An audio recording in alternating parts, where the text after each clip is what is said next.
Puji Tuhan, saudara terkasih, saya ucapkan selamat pagi. Mari sebelum kita memulai ibadah kita akan menaikkan satu pujian sembah dan puji Dia. Setelah itu kita akan masuk dalam doa. Sembah dan puji Dia.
Kami mengucap syukur dan berterima kasih buat waktu yang baik, yang indah yang Tuhan sudah berikan kepada kami, di mana pada pagi hari ini kami boleh datang beribadah kepada Tuhan.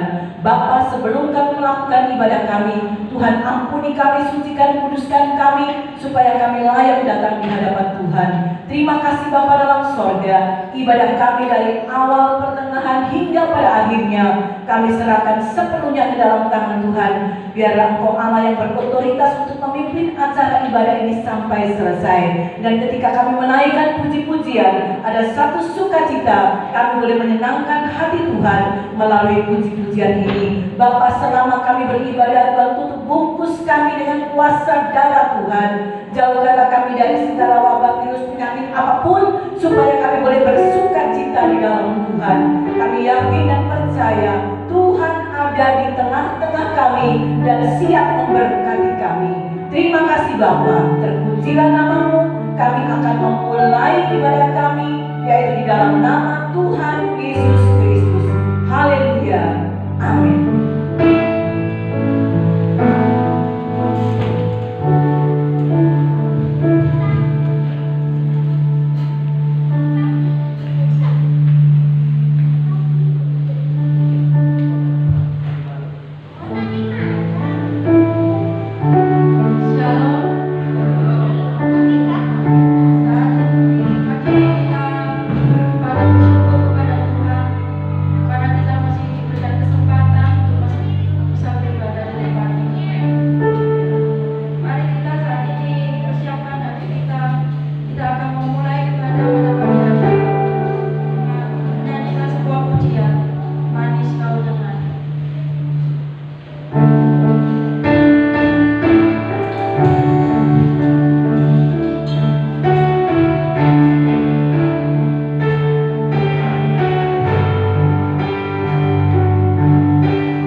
persiapkan hati kita lebih lagi.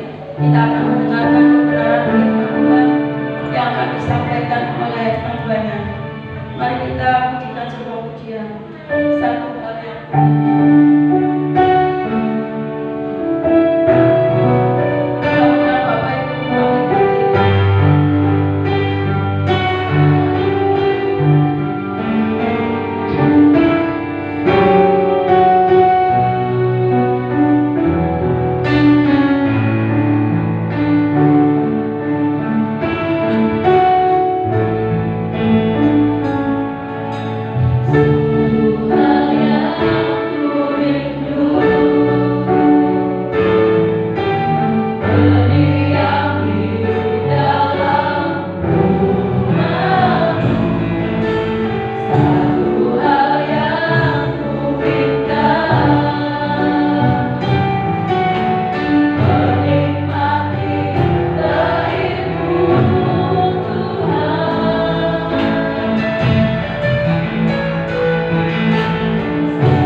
di mana kami boleh selalu menikmati kemurahan Tuhan. Dan sampai kepada saat ini Bapa, kami boleh ada seperti mana kami ada, dan kami boleh selalu menikmati segala kebaikan Tuhan yang Engkau nyatakan di dalam kehidupan kami. Terima kasih Bapa dalam sorga, kami sudah menaikkan puji-pujian. Biarlah pujian itu boleh menyenangkan hati Tuhan. WR singer musik yang sudah memandu kami, Tuhan Yesus memberkati mereka. Dan tibalah saatnya bagi kami akan mendengarkan kebenaran firman Tuhan. Bapa, buka hati kami, pikiran kami, supaya kami terfokus kepada kebenaran firman-Mu, dan kami boleh mengerti apa rencana dan kehendak Tuhan di dalam hidup kami. Terima kasih Bapa, hamba-Mu yang akan menyampaikan, biarlah hikmat Tuhan, otoritas Allah turun atas hamba-Mu, dan kami semuanya boleh diberkati melalui kebenaran firman Tuhan. Terima kasih Bapa dalam sorga, kami sangat yakin Tuhan ada di tengah-tengah kami dan siap memberkati kami melalui kebenaran firman Tuhan. Terima kasih Bapa, terpujilah nama-Mu. Di dalam nama Tuhan Yesus Kristus kami sudah berdoa dan mengucapkan syukur. Haleluya, amin. Silakan. Tuhan Yesus memberkati. Baik, puji nama Tuhan, saudara yang kekasih. Ya, kami dari hamba-hamba Tuhan tadi pagi kami dikagetkan dengan satu berita, ya, berita duka, ya, dari hamba Tuhan dari MD Jatim Bali, ya, di mana beliau juga sebelum pandemi ini, ya, saudara, sering melayani di tempat ini juga, Bapak Pendeta Henok. Ya, setelah Tuhan panggil tadi pagi jam 2, ya, saya sampai kaget, apa benar lagi, ya, saya harus calling teman-teman saya, ternyata benar, ya, sakitnya adalah sakit jantung, jadi sangat mendadak sekali meninggalnya, ya. Puji nama Tuhan, saudara yang terkasih. Itulah sebabnya saudara, mari kita sebagai anak-anak Tuhan, kita harus selalu siap diri sewaktu-waktu. Ya, kita tidak boleh santai-santai. Ya, mari kita mau selalu mendekatkan diri kepada Tuhan. Ya, kita tidak tahu waktu kapan Tuhan akan memanggil kita, tetapi saudara, kalau kita sudah siap, tidak ada masalah. Tetapi bagi mereka yang belum siap, bagaimana? Bagaimana dikatakan belum siap, saudara? Ya, itu urusan dia dengan Tuhan tentunya, ya.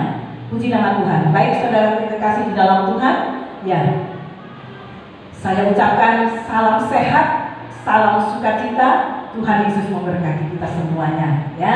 Haleluya. Saudara, puji Tuhan, suasana ibadah pagi hari ini telah dihiasi dengan pohon Natal yang indah, ya, saudara. Saudara melihat di sebelah kanan saya sudah terpampang, terpasang pohon Natal yang begitu indah, ya. Saya mengucapkan terima kasih buat tim penghias pohon Natal, ya. Tuhan Yesus memberkati. Saudara mungkin juga bisa lihat di WA Group kemarin, ya. Woi, naik kursi, nah, ya, saudara. Tuhan Yesus memberkati. Puji nama Tuhan, saudara yang terkasih, ya.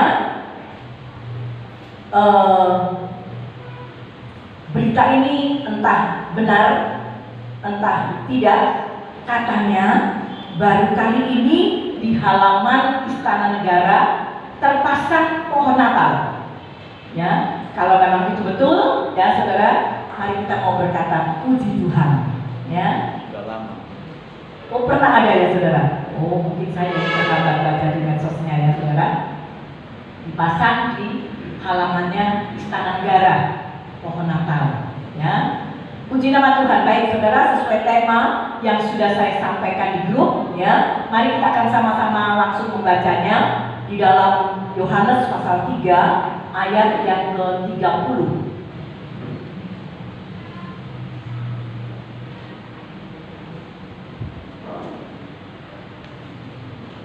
Itu jamnya betul ya?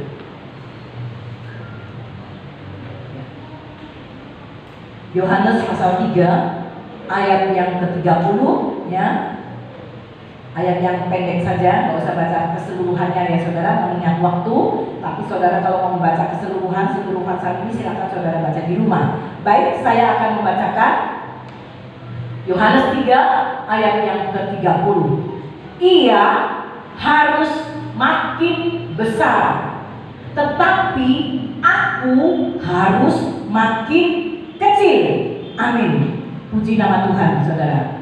Ya, dia harus makin besar, tetapi aku harus makin kecil. Atau di dalam terjemahan yang lain, saudara, saya bandingkan dengan Alkitab yang Bacaan yang lama, Alkitab yang lama, saudara ya. Di situ dikatakan dia harus makin bertambah dan aku harus makin berkurang. Ya, saudara, ini adalah pernyataan Rasul Yohanes tentang Yesus, tentang Tuhan Yesus. Apa dasar dan mengapa Rasul Yohanes berkata seperti ini? Kenapa dia harus berkata, dia harus makin besar, aku harus semakin kecil? Apa alasannya, saudara? Ya, di sini dia adalah Yesus. Ya, saudara, siapa Yesus?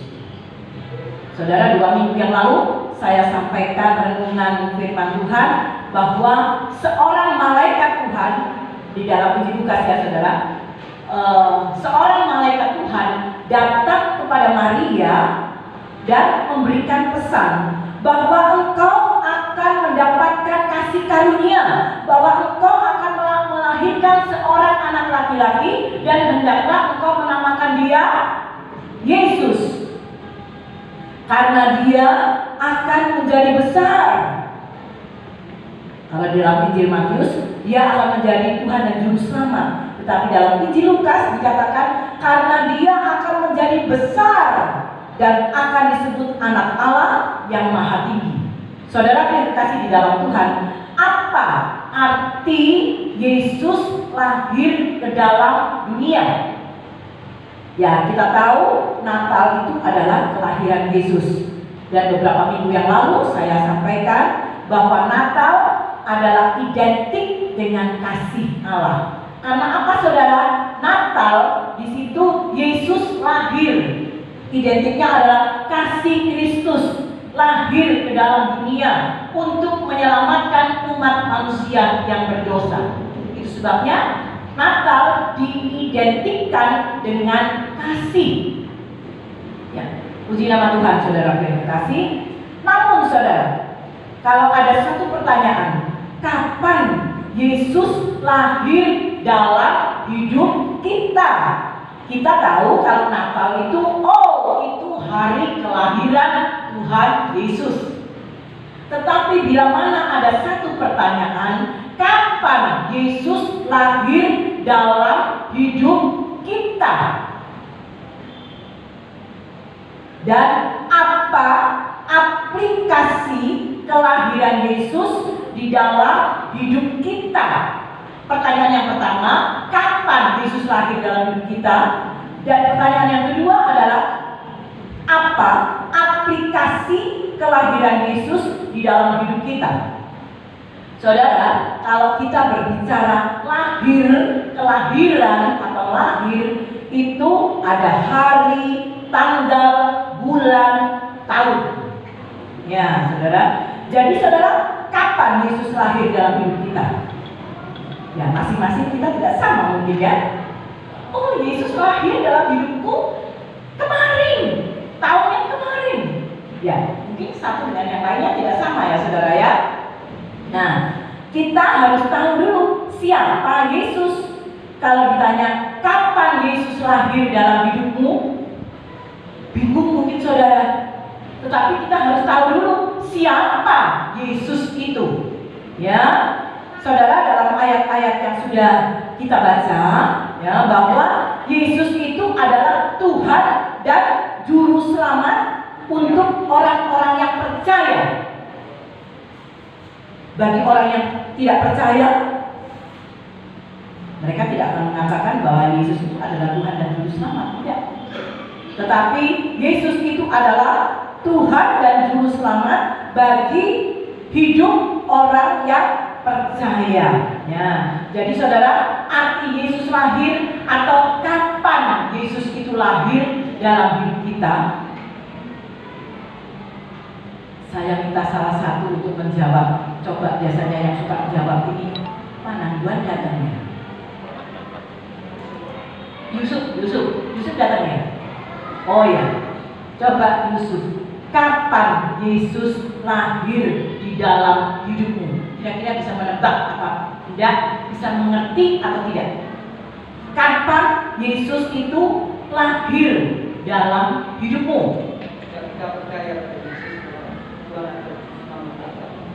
Sejak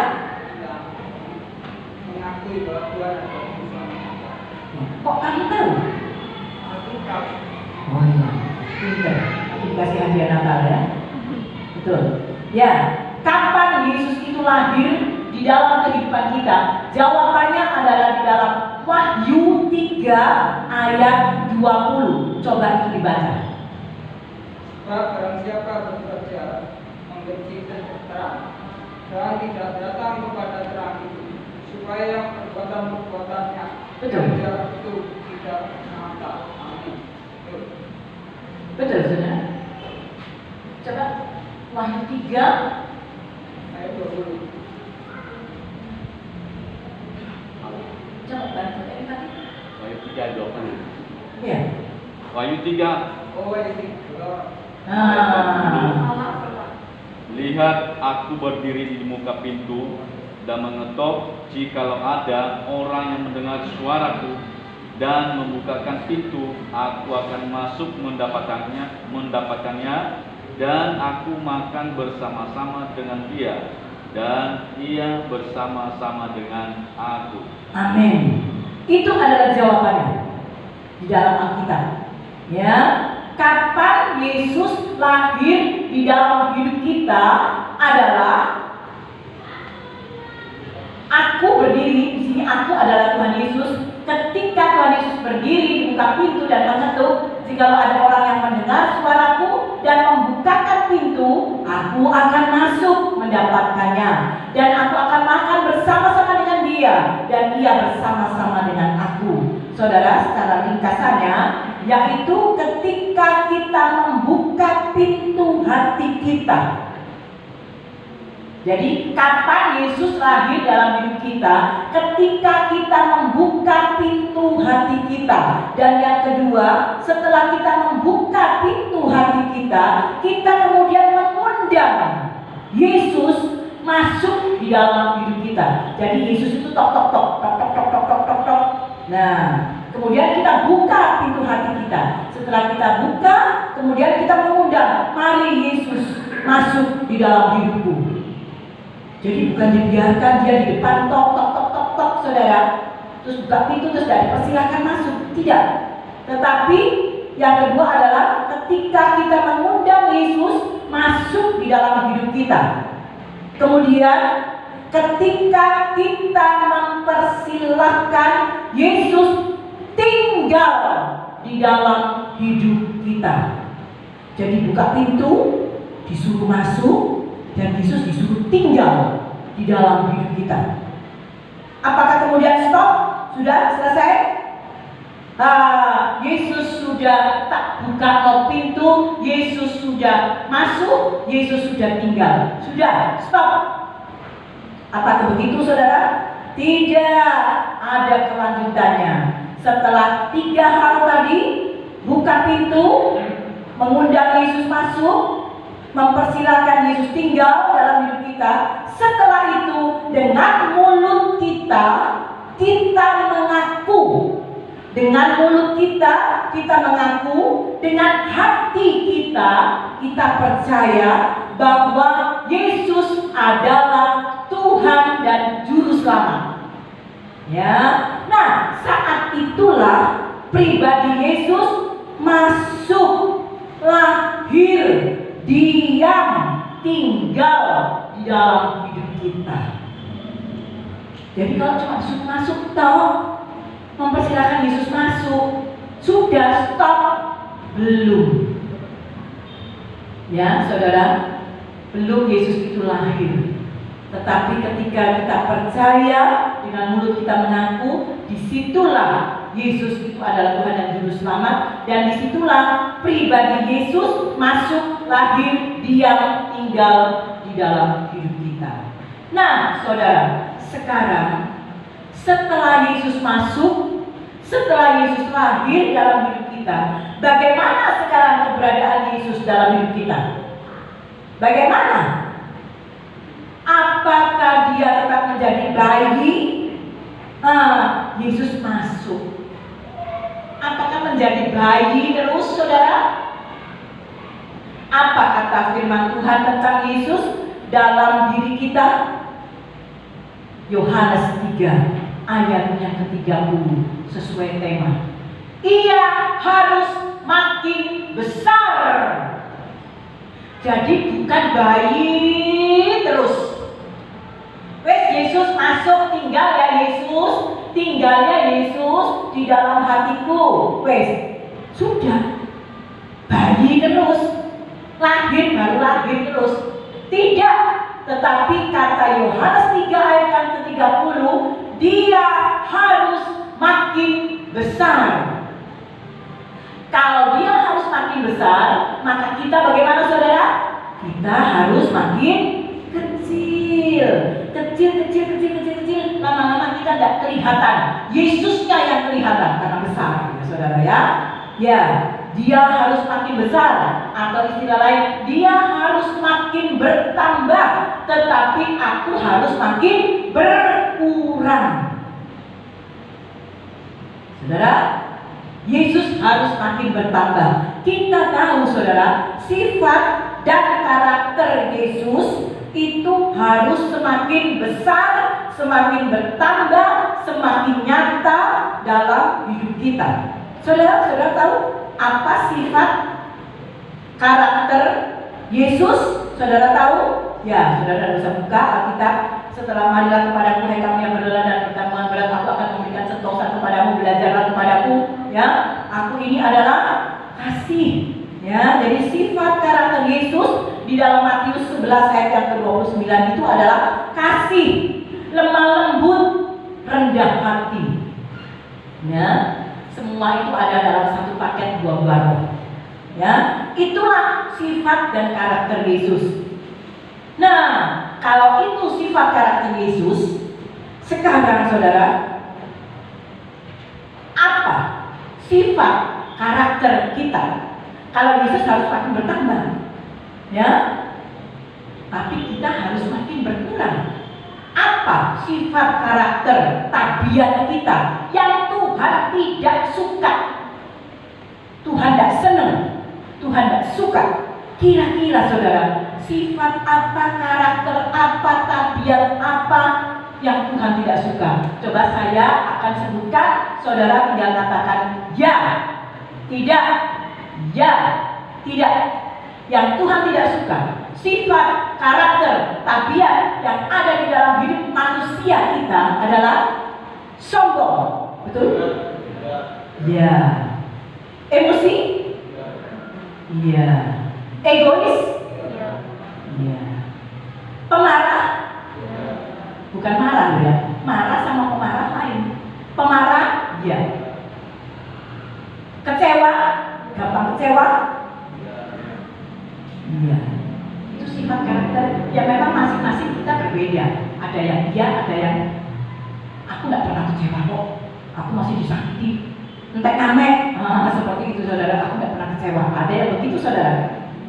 Mudah tersinggung. Ya, itu termasuk sifat karakter tabiat ya. Apalagi ya saudara? Mungkin saudara bisa bantu saya. A.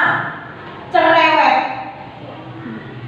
Cerewet itu tabiat atau enggak saudara? Sifat apa enggak cerewet? Kalau laki mungkin enggak cerewet. Enggak ada laki cerewet.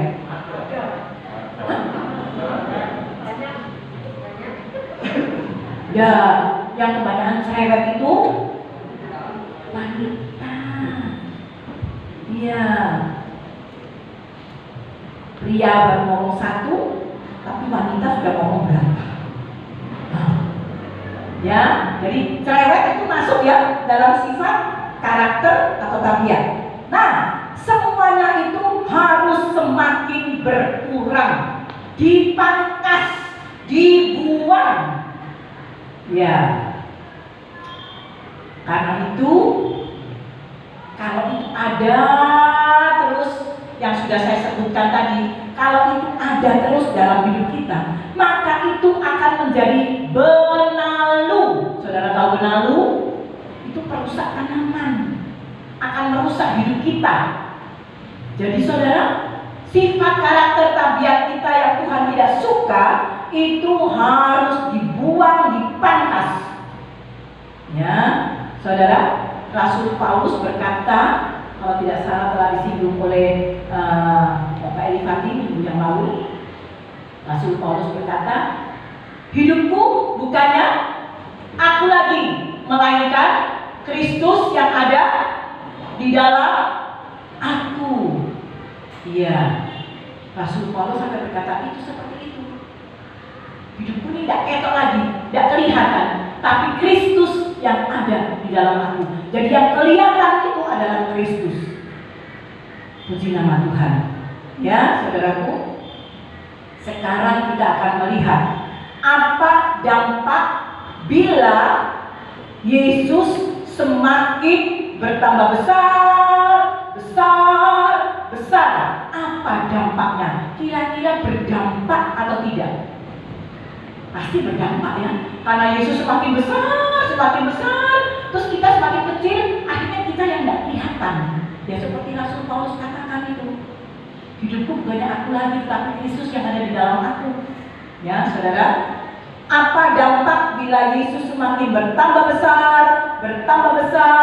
Saudara, dampaknya adalah, coba dibuka 1 Yohanes pasal 4 ayat yang ke-16. Itu dampaknya kalau Yesus itu besar dalam hidup kita. Tapi kalau Yesusnya kecil, nggak ketok, saudara, nggak kelihatan kalau Yesusnya kecil. Tapi kalau Yesusnya bertambah besar, maka inilah dampaknya. Ya, saya baca, kita telah mengenal dan telah percaya akan kasih Allah kepada kita.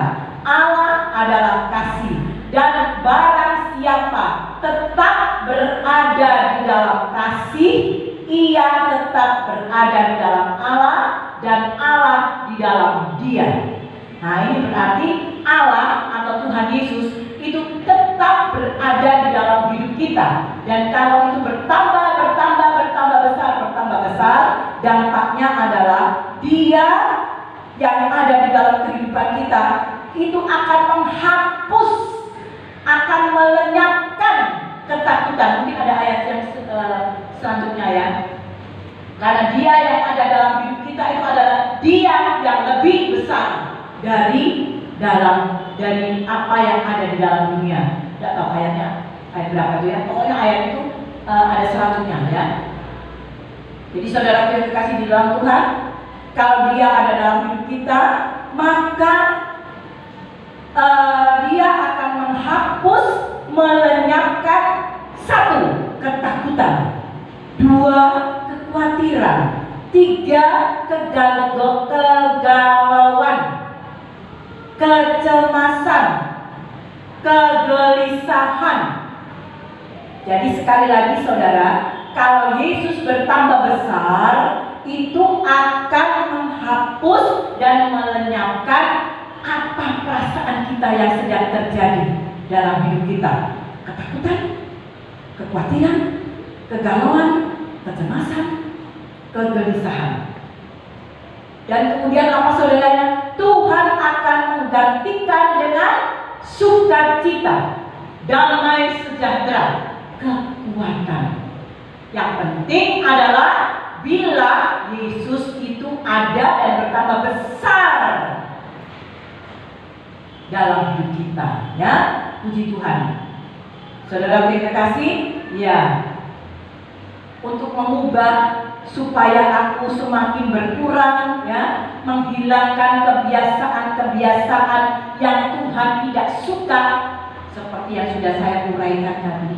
Menghilangkan kebiasaan-kebiasaan itu, mengubah supaya aku semakin berkurang. Artinya sifat dan karakter kita itu harus dipangkas, dipotong, dikikis, dibuang. Saudara,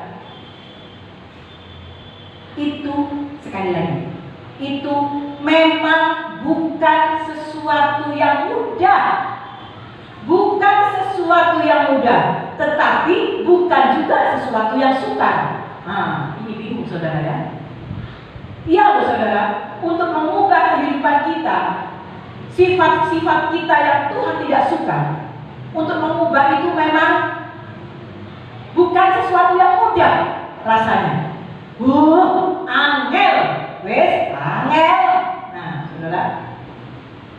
Tetapi saudara, bukan juga sesuatu yang sukar. Bila kita mau, Tuhan mau mengubah sifat karakter kita.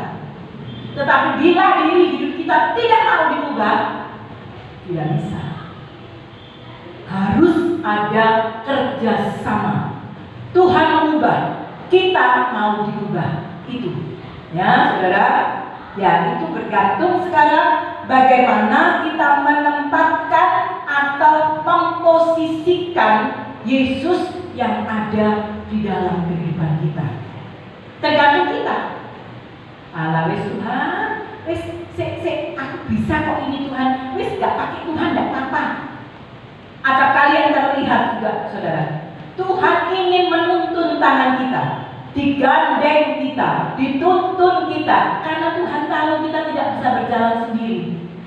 Tetapi juga acap kali saudara, Tuhan mau menuntun kita, menggandeng kita, tetapi acap kali juga kita tidak mau dituntun, tidak mau digandeng, kita mau berjalan apa? P, semau gue.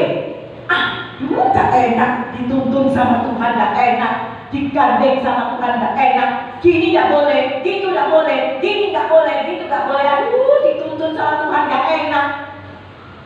Enak jalan sendiri. Wow, wes gak ada rintangan. Wes Tuhan, minggir dulu Tuhan, saya bisa.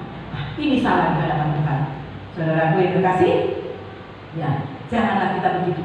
Janganlah kita anak Tuhan yang tipe seperti itu. Tetapi mari kita selalu seperti pujian, peganglah tanganmu Roh Kudus. Kapan saudara?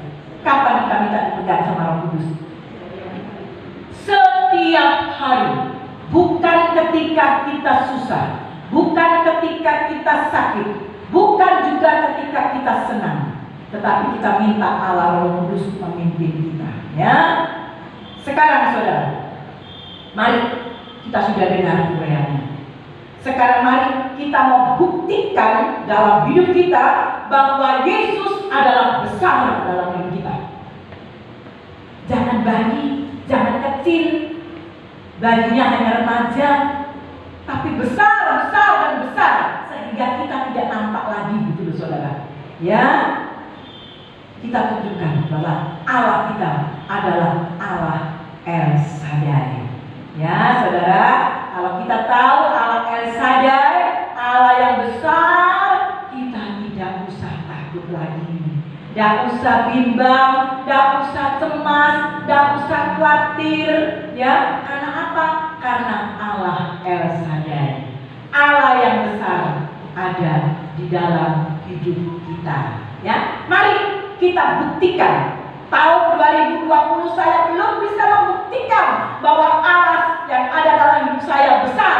Saya belum bisa membuktikan. Mari saudara, masuk tahun 2021 kita membuktikan bahwa Yesus yang ada dalam hidupku itu besar dan besar dan besar, sehingga kita memperoleh kemenangan yang dari Tuhan. Amin. Demikianlah firman Tuhan pada pagi hari ini. Saya pegang barisan musik untuk tampil ke depan.